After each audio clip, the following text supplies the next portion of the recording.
C'était d'abord de venir sur place me rendre compte de la complexité et puis de connaître les projets qui sont en cours ici par rapport à une filière qui est essentielle pour l'activité économique de la France, mais aussi pour l'accès à la mobilité. Ici, à la fois une compagnie en France et surtout un équipement aérien avec Charles de Gaulle qui est l'un des plus importants au monde.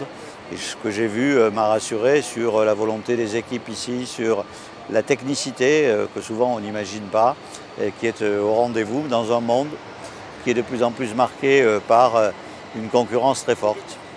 200 personnes à peu près. On gère les quelques 18 milliards d'euros de recettes passagers des compagnies Air France et KLM. Et donc cette demande très fluctuante, il faut qu'on l'utilise au mieux pour maximiser le remplissage de nos avions au meilleur prix.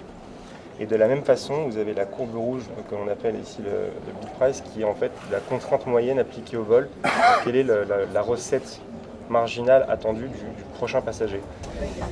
Les informations météo, les informations aéronautiques, les informations de zones fermées. Vous avez en marron là toutes les zones qu'on contourne actuellement. Alors qu'on contourne ou qu'on survole au-dessus d'un certain niveau.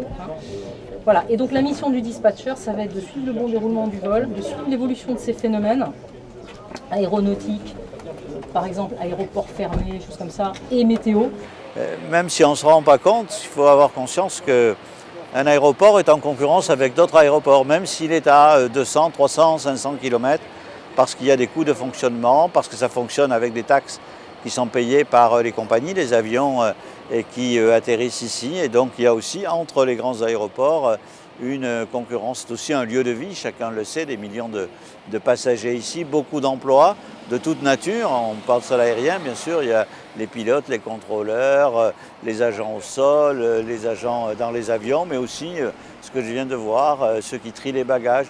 Tout cela, c'est un tout et l'efficacité suppose que chacun remplisse sa mission et je crois qu'aujourd'hui, ce que j'ai vu me conforte pour conclure que l'excellence française est quand même au rendez-vous et que nous devons continuer en ce sens. En tous les cas, le message aujourd'hui, c'est que le gouvernement est auprès des acteurs de l'aérien, quels qu'ils soient, pour les accompagner.